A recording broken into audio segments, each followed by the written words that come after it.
I'd like to welcome you to this course on computer science.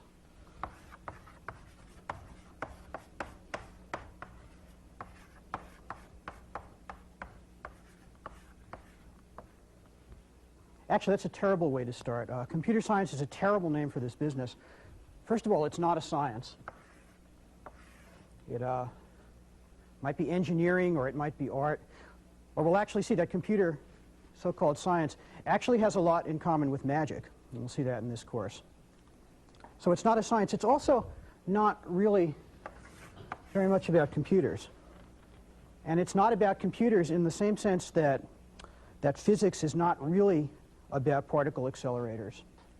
And biology is not really about microscopes and petri dishes. And it's not about computers in the same sense that geometry is not really about using surveying instruments. In fact, there's a lot of commonality between computer science and geometry. Geometry, first of all, is another subject with a lousy name. The name comes from Gaia, meaning the earth, and metron, meaning to measure. Geometry originally meant measuring the earth or surveying.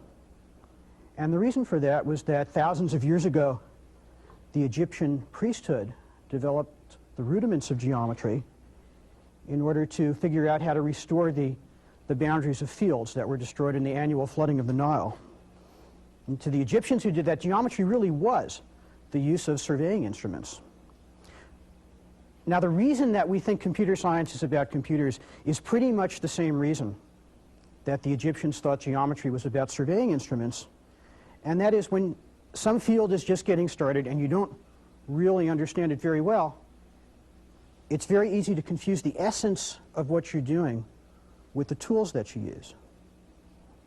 And indeed, on some absolute scale of things, we probably know less about the essence of computer science than the ancient Egyptians really knew about geometry.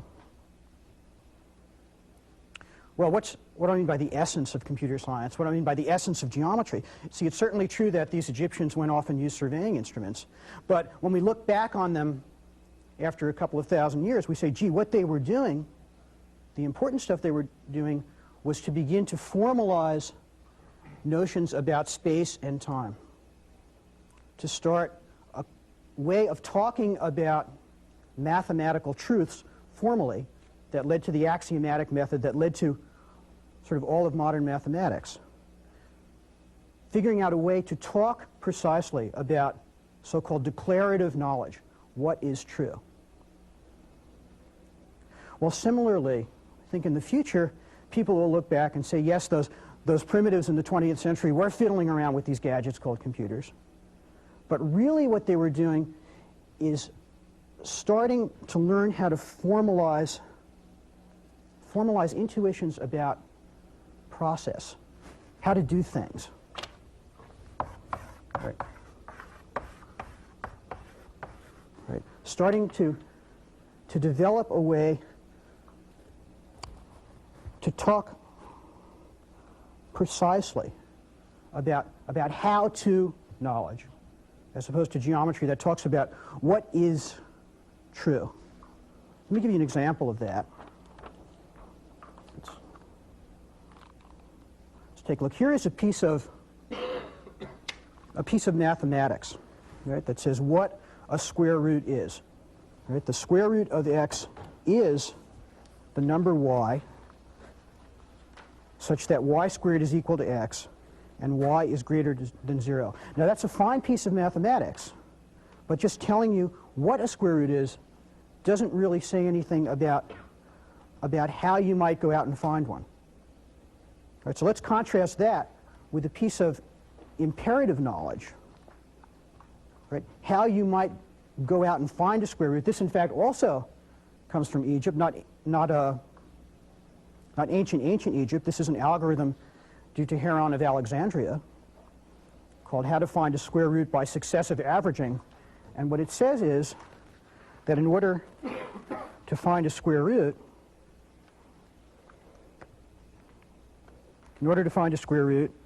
you make a guess, you improve that guess,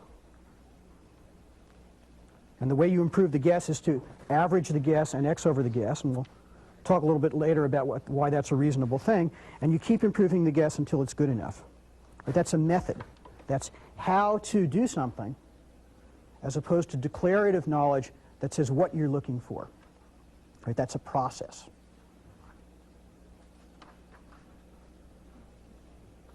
Well, what's a process in general? It's kind of hard to say. You can think of it as like a magical spirit that sort of lives in the computer and does something. And the thing that directs a process is a pattern of rules called a procedure. So procedures are the spells, if you like, that control these magical spirits that are the processes. And, well, I guess, you know, everyone needs a magical language, and sorcerers, right, real sorcerers use ancient Akkadian or Sumerian or Babylonian or whatever. We're going to conjure our spirits in a magical language called Lisp, which is a language designed for talking about, for casting the spells that are procedures to direct the processes. Now, it's very easy to learn Lisp. In fact, in a few minutes, I'm going to teach you essentially all of Lisp. I'm going to teach you essentially all of the rules. And you shouldn't find that, that particularly surprising. That's sort of like saying it's very easy to learn the rules of chess, and indeed in a few minutes you can tell somebody the rules of chess. But of course that's very different from saying you understand the implications of those rules and how to use those rules to become a masterful chess player. Well, Lisp is the same way. We're going to state the rules in a few minutes, and it'll be very easy to see, but what's really hard is going to be the implications of those rules, right? How you exploit those rules to be a master programmer. And the implications of those rules are going to take us the whole rest of this subject, and of course way beyond. Okay, so in computer science, we're in the business of formalizing this sort of how-to imperative knowledge, right? How to do stuff. And the real issues of computer science are, of course, not, you know, telling people how to do square roots, because if that was all it was, there wouldn't be no big deal. The real problems come when we try to build very, very large systems, right? Computer programs that are thousands of pages long, so long that nobody can really hold them in their heads all at once. And the only reason that that's possible is because there are techniques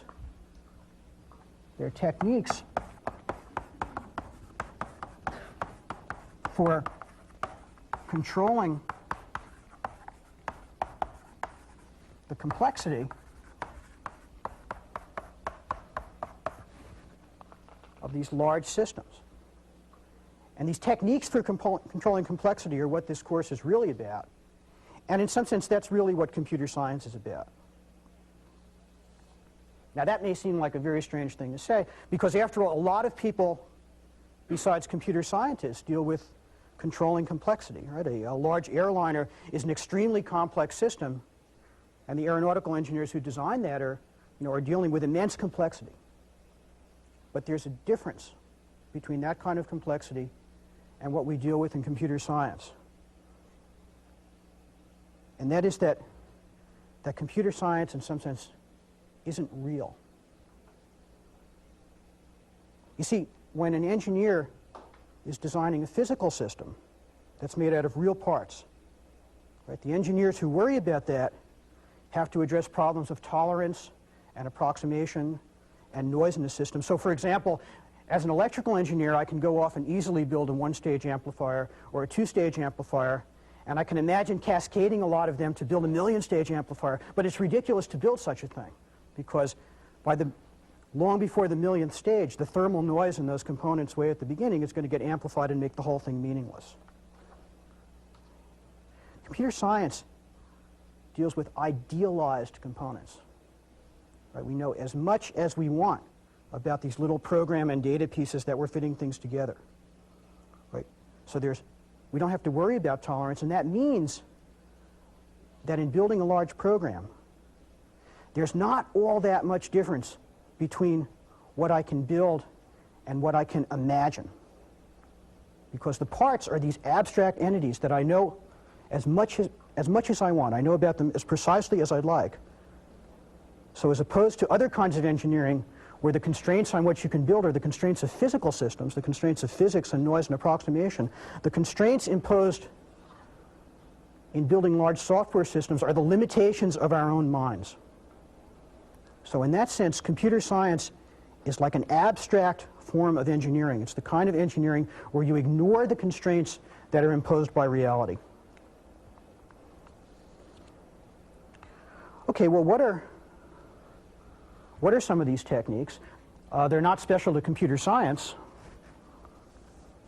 First technique, which is used in all of engineering, is a kind of abstraction called Blackbox Abstraction.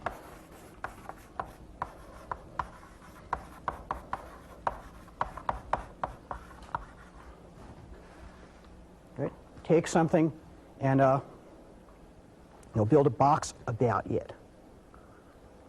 Let's see, for example, we looked at that square root method. I might want to take that and build a box. It sort of says to find the square root of x, and that might be a whole complicated set of rules, and that might end up being a kind of thing where I can put in, say, 36 and say, what's the square root of 36? And out comes 6. Right? And the important thing is that I'd like to design that so that if George comes along and would like to compute, say, the square root of a plus the square root of b, he can take this thing and use it as a module without having to look inside and build something that looks like this. There might be an a and a b and a square root box and another square root box and then something that adds. That would put out the answer. And you can see, just from the fact that I want to do that, is from George's point of view, the internals of what's in here should not be important. So for instance, it shouldn't matter that when I wrote this, I said, I want to find the square root of x. I could have said the square root of y, or the square root of a, or anything at all. Right? That's the fundamental notion of putting something in a box, using black box abstraction to suppress detail. And the reason for that is you want to go off and build bigger boxes. Now, there's another reason for doing black box abstraction other than you want to suppress detail for building bigger boxes. Sometimes you want to say that your way of doing something, your how-to method, is an instance of a more general thing. And you'd like your language to be able to express that generality. Let me show you another example, sticking with square root. Let's go back and take another look at that slide with the square root algorithm on it. Right, remember what that says. That says in order to do something, I make a guess, and I improve that guess, and I sort of keep improving that guess. Right, and so there's the general strategy of I'm looking for something, and the way I find it is that I keep improving it. Now that's a particular case of another kind of strategy for finding a fixed point of something. See, a fixed point of a function, a fixed point of a function is a value, fixed point of a function f is a value y such that f of y equals y. And the way I might do that is start with a guess, and then if I want something that doesn't change when I keep applying f, I'll keep applying f over and over until that result doesn't change very much. Right, so there's a general strategy. And then, for example, to compute the square root of x, I can try and find a fixed point of the function which takes y to the average of x over y. And the idea of that is that if I really had y equal to the square root of x, then y and x over y would be the same value. They'd both be the square root of x, right? Because x over the square root of x is the square root of x.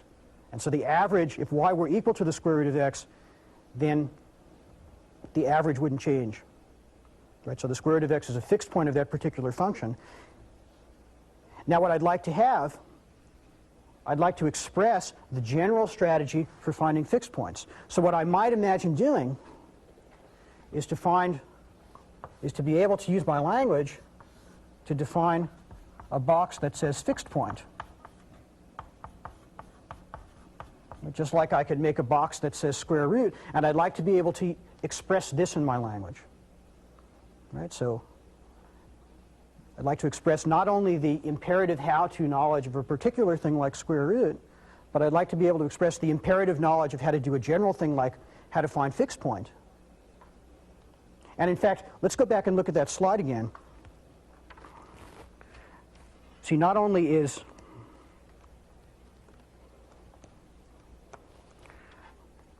this a piece of imperative knowledge, how to find a fixed point, but over here on the bottom there's another piece of imperative knowledge which says one way to compute square root is to apply this general fixed point method. So I'd like to also be able to express that imperative knowledge. What would that look like? That would say this fixed point box is such that if I input to it the function that takes y to the average of y and x over y, then what should come out of that fixed point box is a method for finding square roots. So in these boxes we're building, we're not only building boxes that you input numbers and output numbers, we're going to be building in boxes that in effect compute methods like finding square root. And my take is their inputs functions, like y goes to the average of y and x over y. Right? The reason we want to do that, see, the reason this is a procedure, will end up being a procedure as we'll see, whose value is another procedure. The reason we want to do that is because procedures are going to be our ways of talking about imperative knowledge. And the way to make that very powerful is to be able to talk about other kinds of knowledge. So here is a procedure that in effect talks about another procedure, right? A general strategy that itself talks about general strategies. Okay, well, our first topic in this course, there'll be three major topics, will be Blackbox Abstraction. Let's look at that in a little bit more detail. What we're going to do is we'll start out talking about how Lisp is built up out of primitive objects. Right? What does the language supply with us? And we'll see that there are primitive procedures and primitive data. Then we're going to see how do you take those primitives and combine them to make more complicated things. Right? Means of combination. And what we'll see is that there are ways of putting things together, putting primitive procedures together to make more complicated procedures. And we'll see how to put primitive data together to make compound data. Then we'll say, well, having made those compound things, how do you abstract them?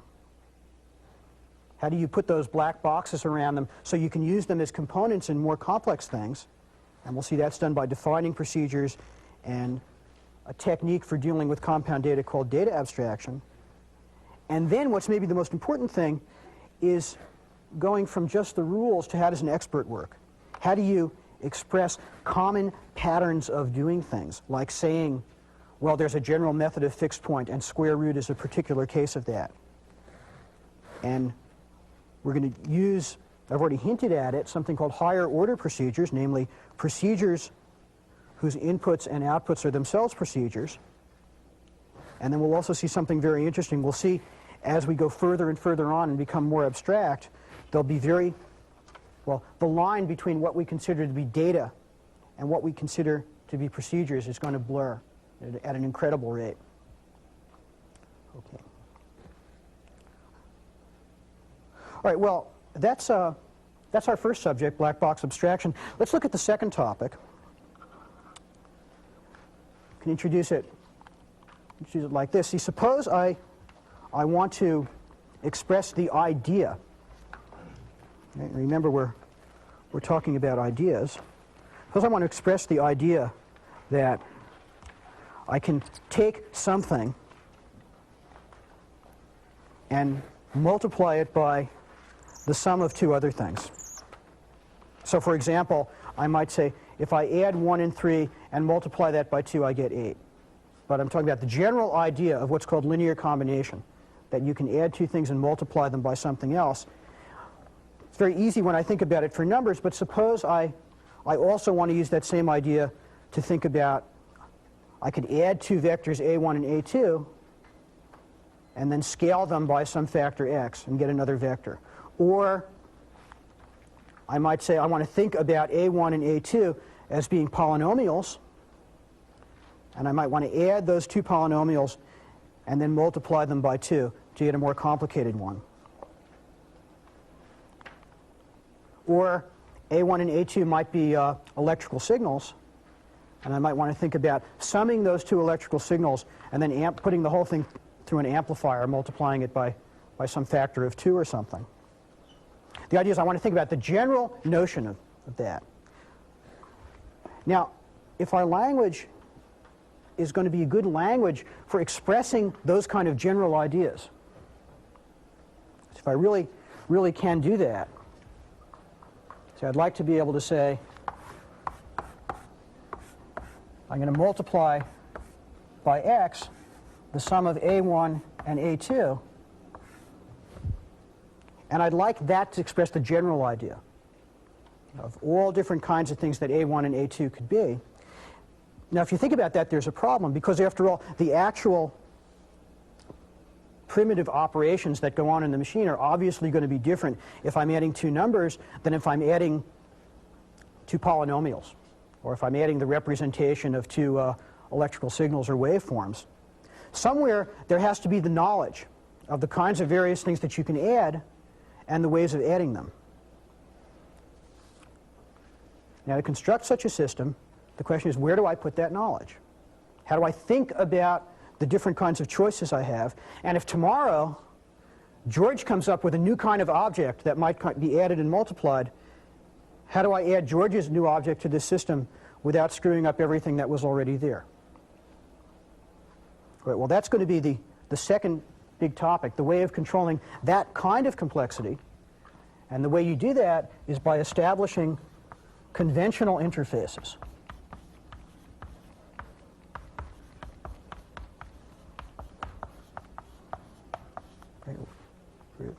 Agreed upon ways of plugging things together, just like in electrical engineering, people have standard impedances for connectors.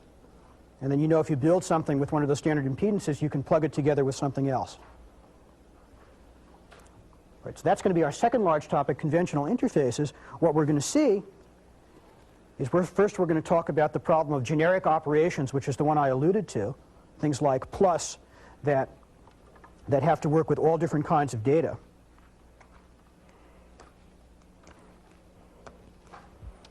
So we talk about generic operations. Then we're going to talk about really large-scale structures. How do you put together very large programs that model the kinds of complex systems in the real world that you'd like to model? And what we're going to see is that there are two very important metaphors for putting together such systems. One is called object-oriented programming, where you sort of think of your system as a kind of society full of little things that interact by sending information between them. And then the second one is operations on aggregates, called streams, where you think of a large system put together kind of like a signal processing engineer puts together a large electrical system. That's going to be our second topic. Now, the third thing we're going to come to, the third basic technique for controlling complexity is making new languages. Because sometimes when you're sort of overwhelmed by the complexity of a design, the way that you control that complexity is to pick a new design language. And the purpose of the new design language will be to highlight different aspects of the system. It'll suppress some kinds of details and emphasize other kinds of details. this is going to be the sort of the most magical part of the course. We're going to start out by actually looking at the technology for building new computer languages. And the first thing we're going to do is actually build in Lisp. We're going to express in Lisp the process of interpreting Lisp itself. And that's going to be a very sort of self-circular thing. There's a little mystical symbol that has to do with that. We'll see it's the process of interpreting Lisp is sort of a giant wheel of two processes, apply and eval, which sort of constantly reduce expressions to each other. And then we're going to see all sorts of other magical things. Here's another magical symbol. This is kind of this is sort of the Y operator, which is, in some sense, the expression of infinity inside our procedural language. We'll take a look at that. In any case, this section of the course is called Metalinguistic Abstraction. Abstracting by talking about how you construct new languages. As I said, we're going to start out by looking at the process of interpretation. We're going to look at this apply-eval loop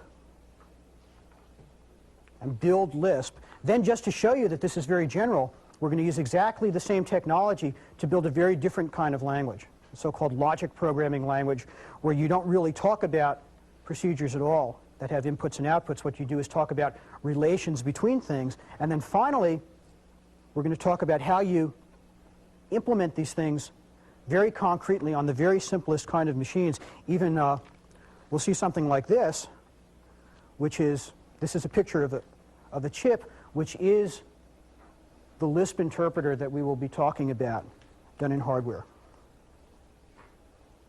Okay. Well, there's an outline of the course, 3 big topics: Blackbox abstraction, conventional interfaces, metalinguistic abstraction. Now let's take a break now, and then we'll get started.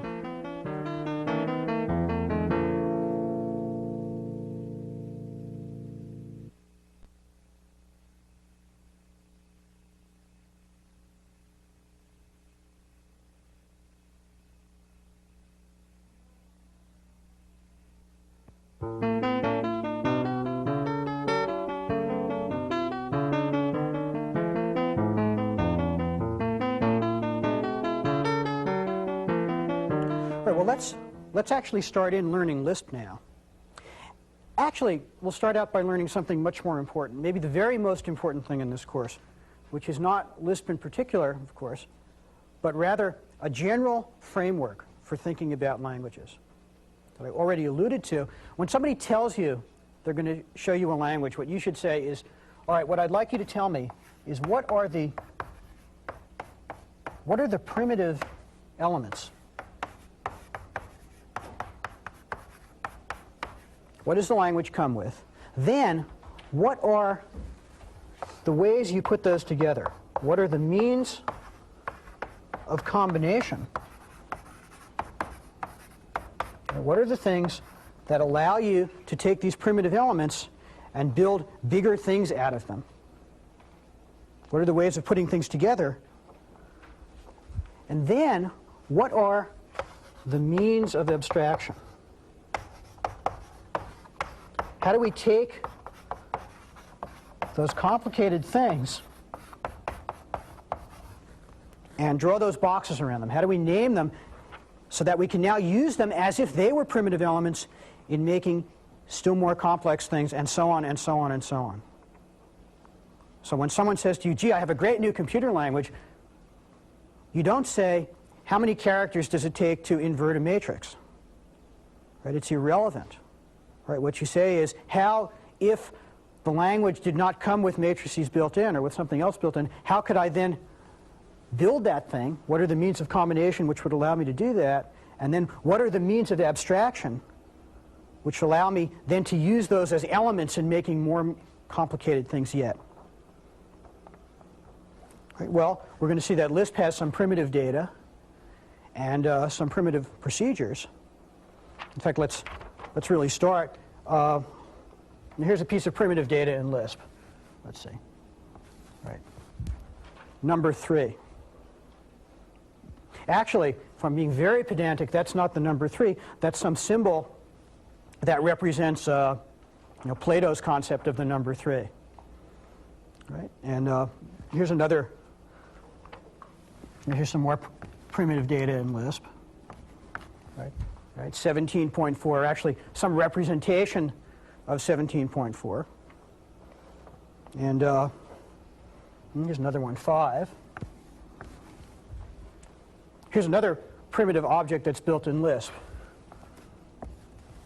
Addition. Actually, use the same kind of pedantic. This is a name for the primitive method of adding things, just like this is a name for Plato's number 3. This is a name for Plato's concept of how you add things. Right, so those are some primitive elements. I can put them together. I can say, gee, what's the sum of 3 and 17.4 and 5? And the way I do that is to say, let's apply the sum operator to these 3 numbers, and I should get, what, 8, 17, 25.4.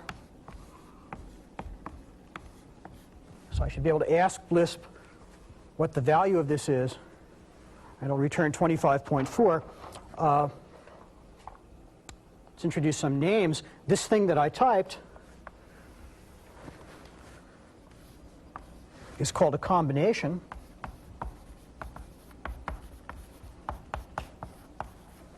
And a combination consists in general of applying an operator. So this is an operator.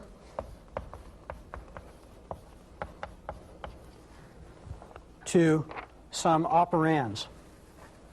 These are the operands.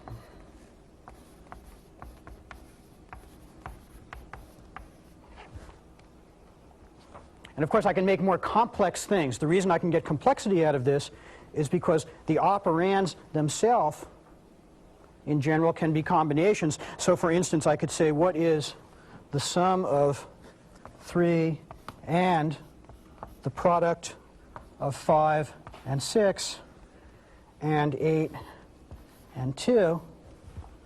And I should get, let's say, 30, 40, 43. So Lisp should tell me that that's 43. Forming combinations, well, is the basic means of combination that we'll be looking at. And then, well, you see some syntax here. Lisp uses what's called prefix notation, which means that the operator is written to the left of the operands. It's just a convention. And notice it's fully parenthesized. And the parentheses make it completely unambiguous. So by looking at this, I can see that there's the operator, and there are 1, 2, 3, 4 operands. Right? And I can see that the second operand here is itself some combination that has 1 operator and 2 operands. Parentheses in Lisp are a little bit, well, are very unlike parentheses in conventional mathematics. In mathematics, we sort of use them to mean grouping. And it sort of doesn't hurt if sometimes you leave out parentheses if people understand that that's a group. And in general, it doesn't hurt if you put in extra parentheses, because that maybe makes the grouping more distinct. Lisp is not like that. In Lisp, you cannot leave out parentheses, and you cannot put in extra parentheses. Right? Because putting in parentheses always mean exactly and precisely, this is a combination, which has meaning. Apply an operator to operands. And if I left this out, if I left those parentheses out, it would mean something else. In fact, the way to think about this is really what I'm doing when I write something like this is writing a tree.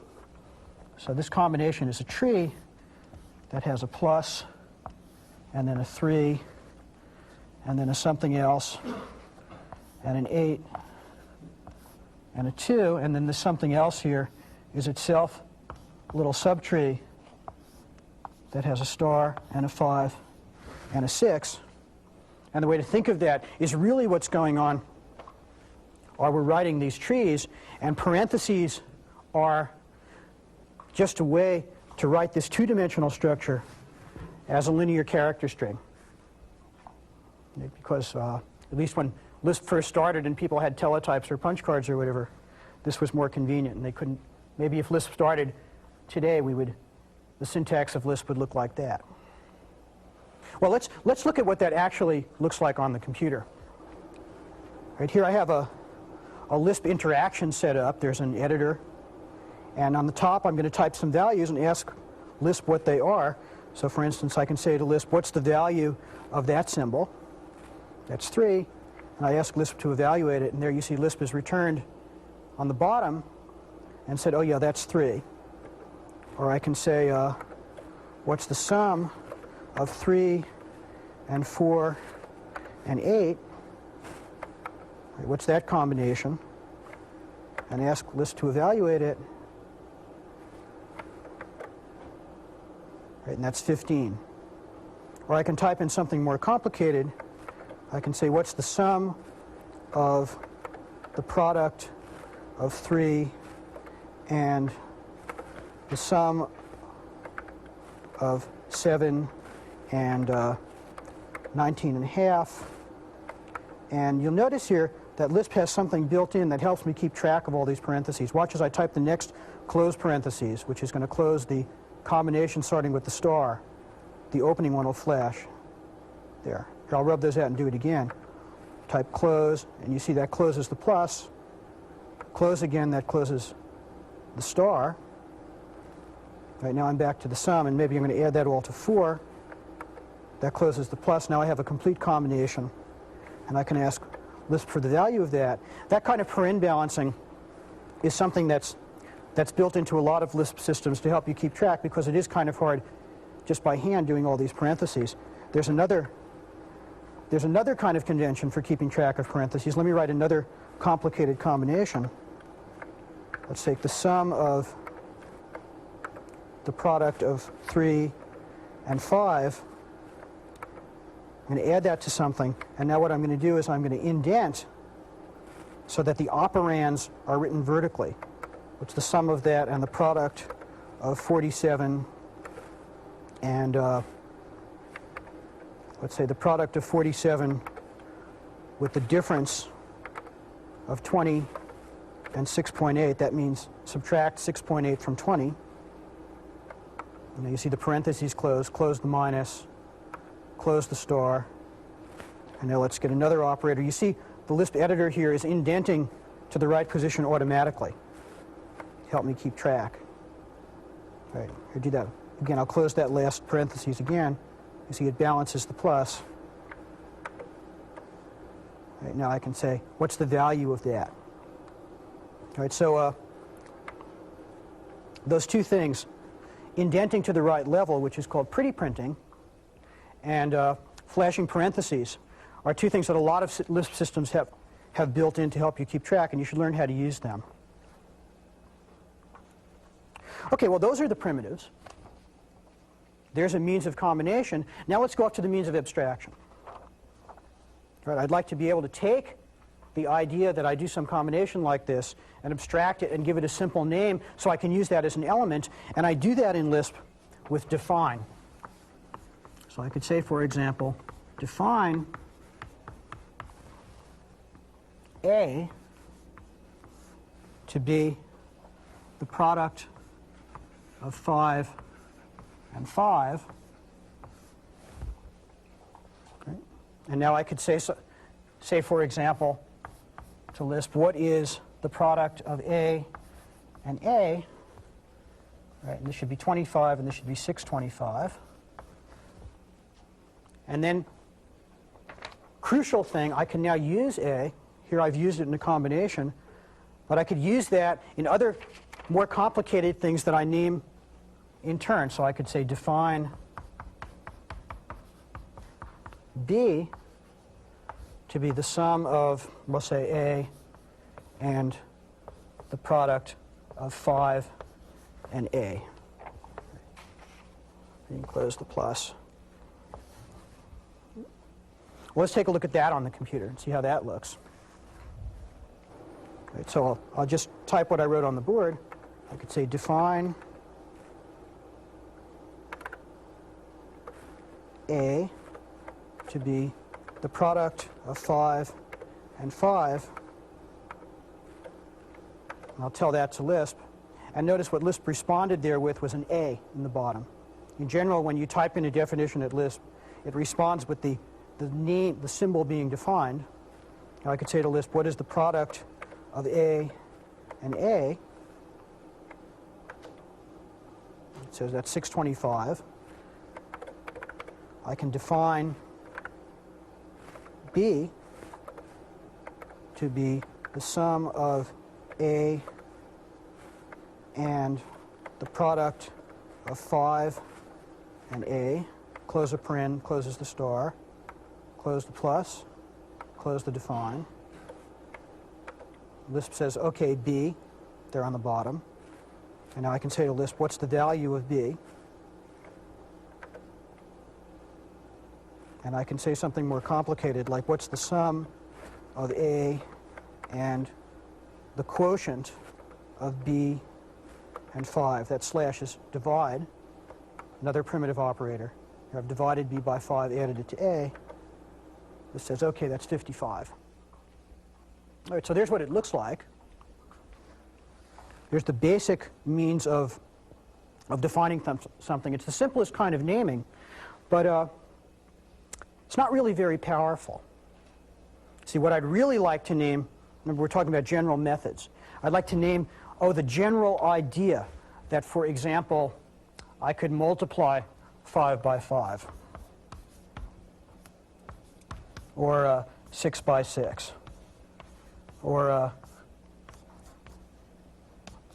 1001 by 1001, 1001.7 by 1001.7. Right? I'd like to be able to name the general idea of multiplying something by itself. Well, you know what that is? That's called squaring. And the way I can do that in Lisp is I can say define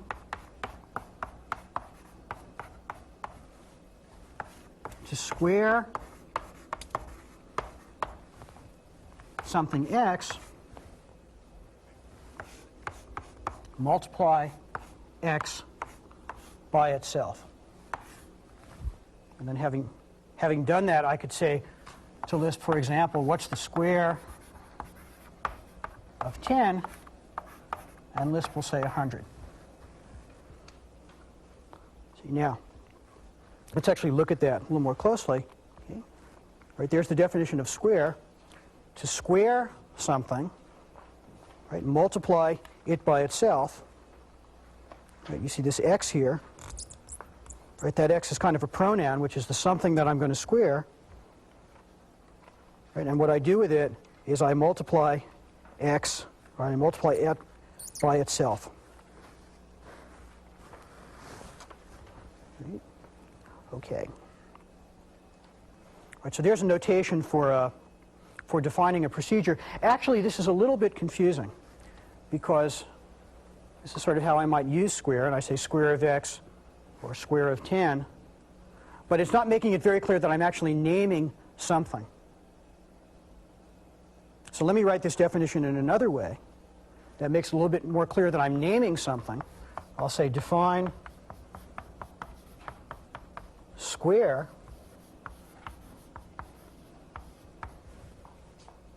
to be lambda of x times x.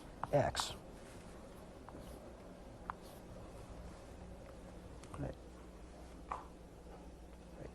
Here I'm naming something square. Right? Just like over here I'm naming something A. The thing that I'm naming square, here the thing I named A was the value of this combination.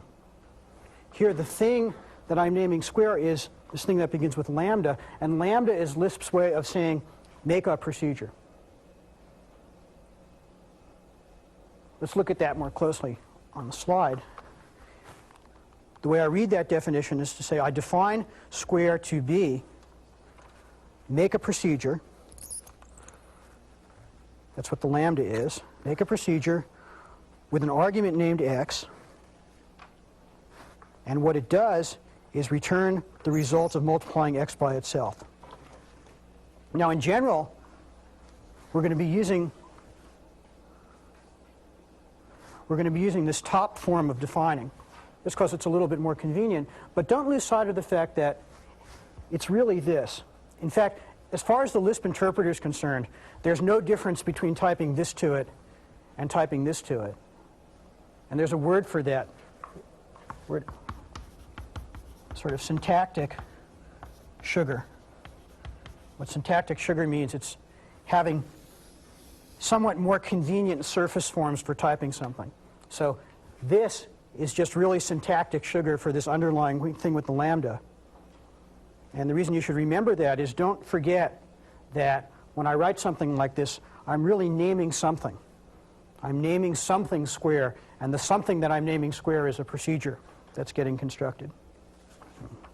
Okay, well, let's look at that on the computer too. Okay. So I'll come in, I'll say define square of x to be times x, and I can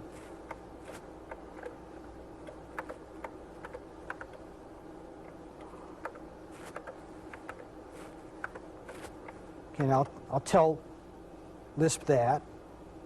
It says square, so I've named something square. And now having done that, I can ask Lisp for what's the square of 1001. Or in general, I could say what's the square of the sum of 5 and 7.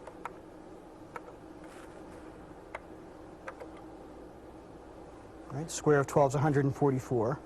Or I can use square itself as an element in some combination. I can say, what's the sum of the square of 3 and the square of 4?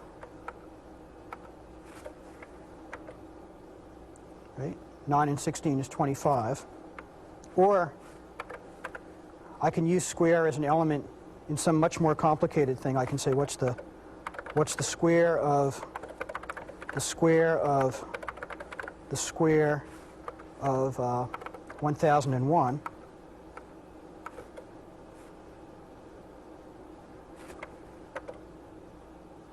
Right? And there's the square of the square of the square of 1001. Or I can say to Lisp, what is square itself? What's the value of that? And Lisp returns some conventional way of telling me that that's a procedure. It says compound procedure square. Remember, the value of square is this procedure, and the thing with the stars and the brackets are just Lisp's conventional way of describing that. Okay, let's look at two more examples of defining. Here, on this, right, here are two more procedures. I can define the average of x and y to be the sum of x and y divided by 2. Or having had average and mean square, having had average and square, I can use that to talk about the mean square of something, which is the average of the square of x and the square of y. So for example, having done that, I could say, what's the mean square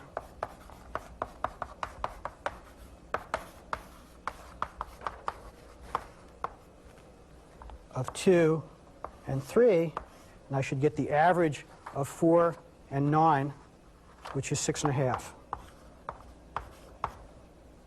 The key thing here is that having defined square, I can use it as if it were primitive.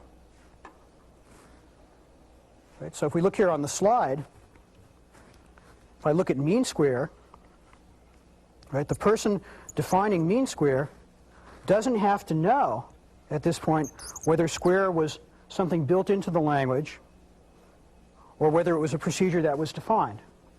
And that's the key thing in Lisp, that you do not make arbitrary distinctions between things that happen to be primitive in the language and things that happen to be built in. person using that shouldn't even have to know. So the things you construct get used with all the power and flexibility as if they were primitives. In fact, we can drive that home by looking on the computer one more time. We talked about plus, and in fact, if I come here on the computer screen and say, what is the value of plus, notice what Lisp types out. On the bottom there, it typed out compound procedure plus. Because in this system, it turns out that the addition operator is itself a compound procedure. And if I didn't just type that in, you'd never know that, and it wouldn't make any difference anyway. We don't care. It's below the level of the abstraction that we're dealing with. So the key thing is you cannot tell, should not be able to tell, in general, the difference between things that are built in and things that are compound. Why is that? Because the things that are compound have an abstraction wrapper wrapped around them. Okay, we've seen almost all the elements of Lisp now. There's only one more we have to look at, and that is how to make a case analysis. Let me show you what I mean. We might want to think about the mathematical definition of the absolute value function. So I might say the absolute value of x is the function which has the property that it's negative of x for x less than 0, it's 0 for x equal to 0, and it's x for x greater than 0. And Lisp has a way of making case analyses. Let me define for you absolute value. Say define the absolute value of x is conditional. Right? This means case analysis. Cond. Okay. If x is less than 0, the answer is negate x. Right, what I've written here is a clause. This whole thing is a conditional clause, and it has two parts. This part here is a predicate, or a condition. That's a condition, and the condition is expressed by something called a predicate, and a predicate in Lisp is some sort of thing that returns either true or false. And you see Lisp has a primitive procedure less than that tests whether something's true or false. And the other part of a clause is an action, or a thing to do, in the case where that's true. And here what I'm doing is negating x. The negation operator, well, the minus sign in Lisp is a little bit funny. If there are two or more arguments, if there's two arguments, it subtracts the second one from the first. We saw that. And if there's one argument, it negates it. All right, so this corresponds to that. And then there's another con clause. It says, in the case where x is equal to 0, the answer is 0. And in the case where x is greater than 0, the answer is x. Right, close that clause, close the cond, close the definition. And there's a definition of absolute value, and you see it's a case analysis that looks very much like the case analysis you use in mathematics. Okay, there's a somewhat different way of writing a restricted case analysis. Often you have a case analysis where you only have one case, where you test something and then depending on whether it's true or false, you do something. And here's another definition of absolute value, which looks almost the same, which says if x is less than 0, the result is negate x. Otherwise, the answer is x. And we'll be using if a lot. But again, the thing to remember is that this form of absolute value that you're looking at here, and then this one over here that I wrote on the board, are essentially the same. And if and cond are, well, whichever way you like it. You can think of cond as syntactic sugar for if, or you can think of if as syntactic sugar for cond, and it doesn't make any difference. A person implementing a Lisp system will pick one and implement the other in terms of that. And it doesn't matter which one you pick.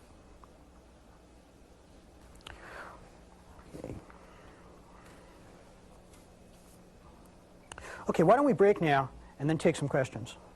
How come sometimes when I write define, I put an open paren here, and say define open paren something or other.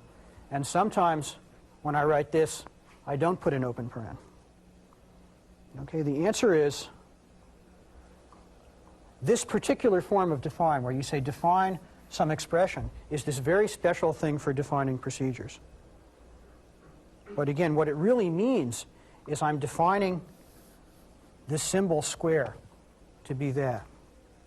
So the way you should think about it is what define does is you write define, and the second thing you write is the symbol here, no open paren, the symbol you're defining, and what you're defining it to be. That's like here and like here. That's the sort of the basic way you use define. And then there's this special syntactic trick which allows you to define procedures that look like this. So the difference is it's whether or not you're defining a procedure.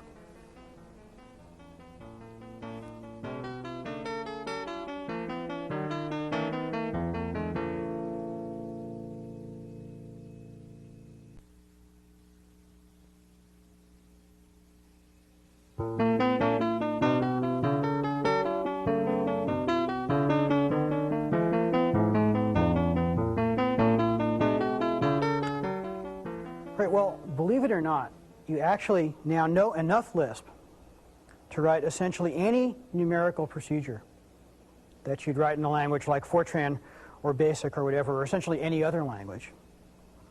You're probably saying that's not believable, right? Because you know that these languages have things like for statements and do, until, while, or something. But we don't really need any of that. In fact, we're not going to use any of that in this course. Let me show you by, again, looking back at square root. Let's go back to this square root algorithm of Heron of Alexandria. Remember what that said? It said to find an approximation to the square root of x. You make a guess. You improve that guess by averaging the guess and x over the guess. You keep improving that until the guess is good enough. I already alluded to the idea. The idea is that if the initial guess that you took, if that initial guess was actually equal to the square root of x, then g here would be equal to x over g. So if you hit the square root, averaging them wouldn't change it. If the g that you picked was larger than the square root of x, then x over g will be smaller than the square root of x, so that when you average g and x over g, you get something in between. Right? So if you pick a g that's too small, your answer will be too large. If you pick a g that's too large, if your g is larger than the square root of x, then x over g will be smaller than the square root of x. So averaging always gives you something in between, and then it's not quite trivial, but it's possible to show that, in fact, if g misses the square root of x by a little bit, the average of g and x over g will actually keep getting closer to the square root of x. So if you keep doing this enough, you'll eventually get as close as you want. And then there's another fact, that you can always start out this process by using 1 as an initial guess. And it'll always converge to the square root of x. Right, so that's this method of successive averaging due to Heron of Alexandria. Let's write it in Lisp. Well, the central idea is what does it mean to try a guess for the square root of x? Okay, so let's write that.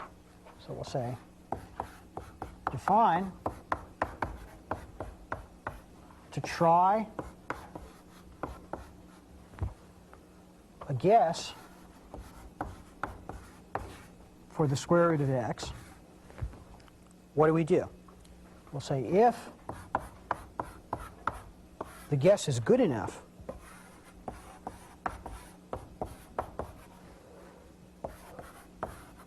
if the guess is good enough to be a guess for the square root of x, then as an answer we'll take the guess. Otherwise, we will try the improved guess. We'll improve that guess for the square root of x, and we'll try that as a guess for the square root of x. We'll close the try, close the if, close the define. So that's how we try a guess. And then the next part of the process said, in order to compute square roots, we'll say define to compute the square root of x, we will try 1 as a guess for the square root of x. Well, we have to define a couple more things. We have to say, how is a guess good enough, and how do we improve a guess? So let's look at that. The algorithm to improve a guess, right, to improve a guess for the square root of x, we average, that was the algorithm, we average the guess with the quotient of dividing x by the guess. Right, that's how we improve a guess. And to tell whether a guess is good enough, well, we have to decide something. This is supposed to be a guess for the square root of x, so one possible thing you can do is say, when you take that guess and square it, do you get something very close to x? For example, so one way to say that is to say, I square the guess, subtract x from that, and see if the absolute value of that whole thing is less than some small number, which depends on my purposes. Right? Okay, so there's a complete procedure for how to compute the square root of x. Let's look at the structure of that a little bit. Right? I have the whole thing. I have the notion of how to compute a square root. That's some kind of module. Right? That's some kind of black box. It's defined in terms of,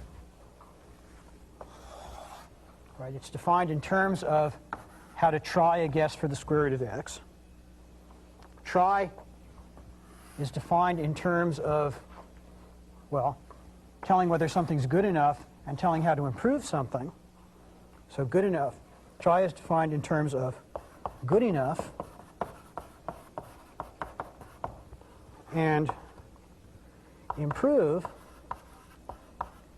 And let's see what else I fill in. Well, you all go down this tree. Good enough was defined in terms of absolute value and square. And improve was defined in terms of something called averaging. And then some other primitive operator. So try, square root's defined in terms of try. Try is defined in terms of good enough and improve, but also try itself. So try is also defined in terms of how to try itself. Well, that may give you some problem, right? Your high school geometry teacher probably told you that it's naughty to try and define things in terms of themselves because it doesn't make sense, but that's false. Right? Sometimes it makes perfect sense to define things in terms of themselves, and this is a case. And we can look at that. We can write down what this means. We say, suppose I ask Lisp what the square root of 2 is. Well, what's the square root of 2 mean? Well, that means I try 1 as a guess for the square root of 2. Right, now I look, I say, gee, is 1 a good enough guess for the square root of 2? And that depends on the test that good enough does. And in this case, good enough will say, no, 1 is not a good enough guess for the square root of 2. So that'll reduce to saying I have to try the improved 1 as a guess for the square root of 2. And try that as a guess for the square root of 2. Improving 1 as a guess for the square root of 2 means I average 1 and 2 divided by 1. Right, so this is going to be the average. This piece here will be the average of 1 and the quotient of 2 by 1. Right, so that's this piece here. And I'm going to try, right, and this is 1.5. So this square root of 2 reduces to trying 1 for the square root of 2, which reduces to trying 1.5 as a guess for the square root of 2. Right? So that makes sense. Let's look at the rest of the process. Here, if I try 1.5, Right? That reduces 1.5 turns out to be not good enough as a guess for the square root of 2. So that reduces to trying the average of 1.5 and 2 divided by 1.5 as a guess for the square root of 2. That average turns out to be 1.333. So this whole thing reduces to trying 1.333 as a guess for the square root of 2, and then so on. Right? That reduces to another called a good enough, 1.4 something or other, and then it keeps going until the process finally stops with something that good enough thinks is good enough, which in this case is 1.4142 something or other. Right? So the process makes perfect sense. This, by the way, is called a recursive definition.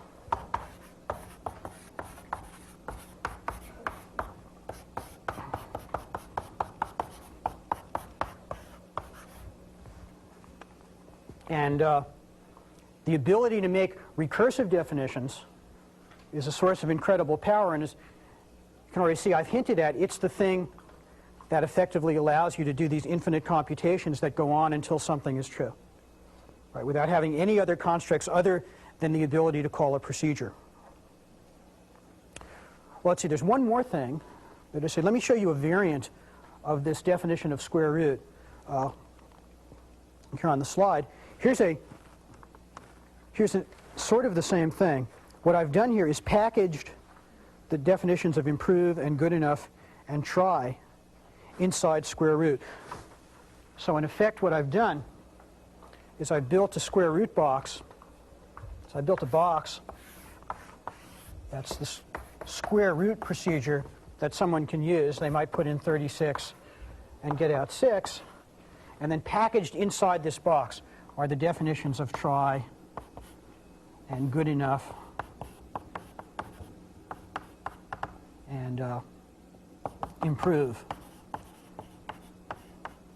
Right, so they're hidden inside this box. And the reason for doing that is that if someone's using this square root, if George is using the square root, George probably doesn't care very much that when I implemented square root, I had things inside there called try and good enough and improve.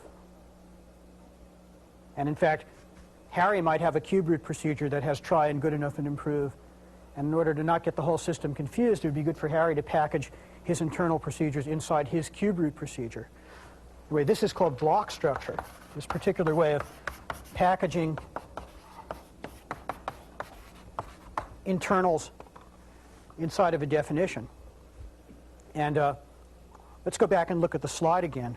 The way to read this kind of procedure is to say, to define square root, well, inside that definition, I'll have the definition of an improve, and the definition of good enough, and the definition of try, and then subject to those definitions, the way I do square root is to try 1. And notice here I don't have to say 1 as a guess for the square root of x, because since it's all inside this square root, it sort of has this x known.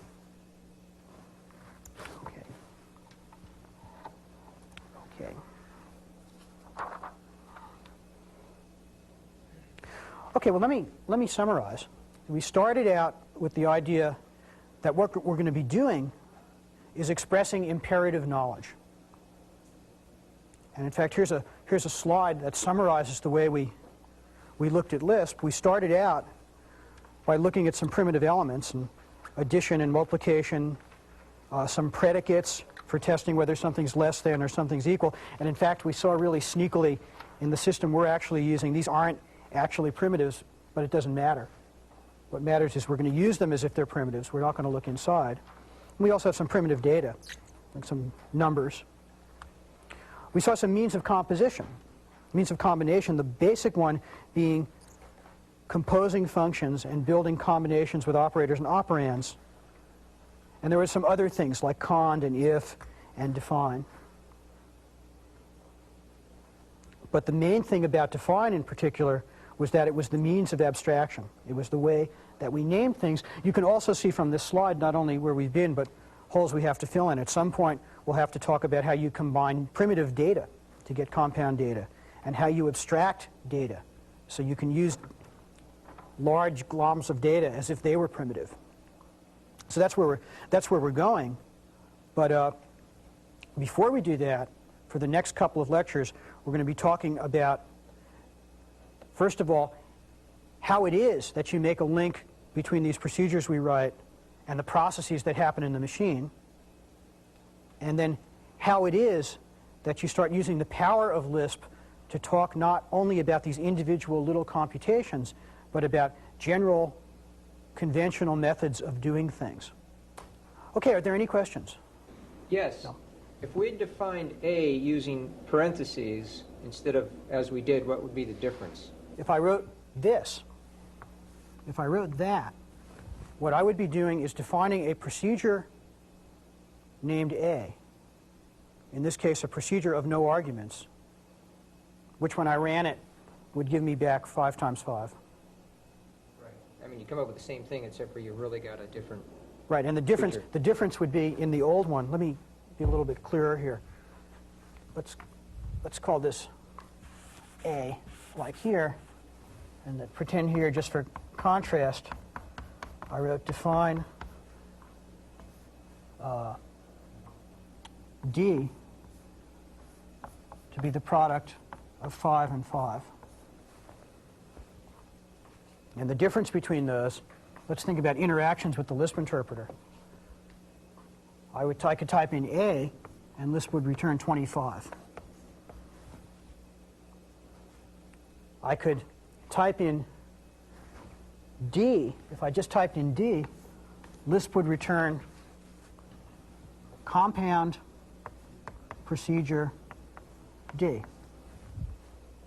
because that's what it is. It's a procedure.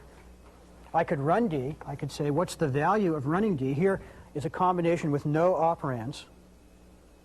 And I see there are no operands. I didn't put any after D. And it would say, oh, that's 25. Or I could say, just for completeness, if I typed in, what's the value of running A, I get an error. And the error would be the same one as over there. The error would say, sorry, 25, which is the value of A, is not an operator that I can apply to something.